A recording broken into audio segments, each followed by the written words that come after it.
জে.কে Rowling বলেছিলেন, কিছু ব্যর্থতা জীবনে অনিবার্য। কোনো কিছুতেই ব্যর্থ না হয়ে বেঁচে থাকা অসম্ভব। যদি না আপনি এতটাই সাবধানে বাস করেন যে বেঁচে না থাকাটাই ভালো হতো। আপনি কি কখনো কোনো প্রিয় মানুষের কাছ থেকে না শুনেছেন, কিংবা কোনো কাঙ্ক্ষিত চাকরি বা ইন্টারভিউ থেকে ফিরে এসেছেন খালি হাতে?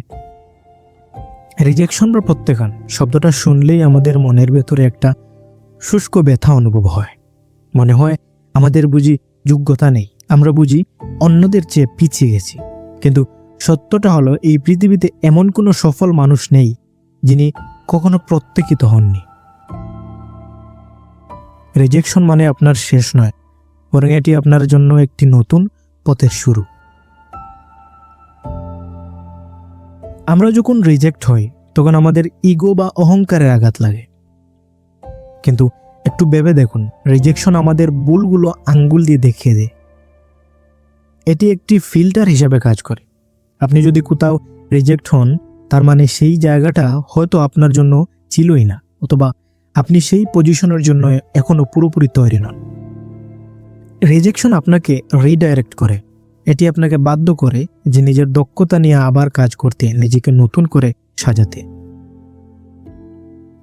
বিখ্যাত উদ্ভাবক টমাস আলভা এডিসন বলতেন, আমি ব্যর্থ হইনি, আমি কেবল 10,000টি উপায় খুঁজে বের করেছি যা কাজ করে না।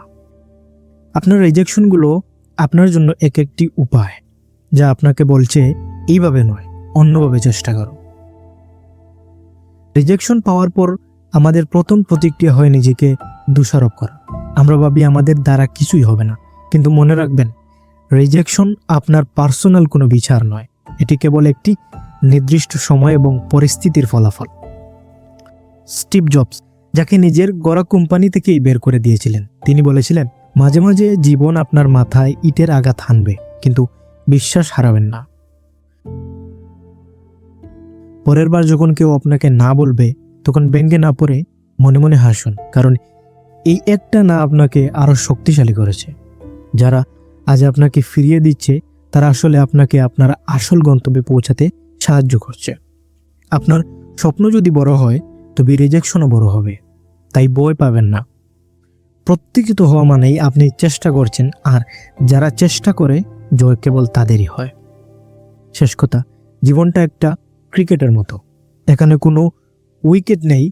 আপনি যতক্ষণ ক্রিজে দাঁড়িয়ে থাকবেন, ততক্ষণ আপনার কাছে সুযোগ থাকবে। একটা বল মিস করছেন তো কি হয়েছে, পরের বলটার জন্য তৈরি হন।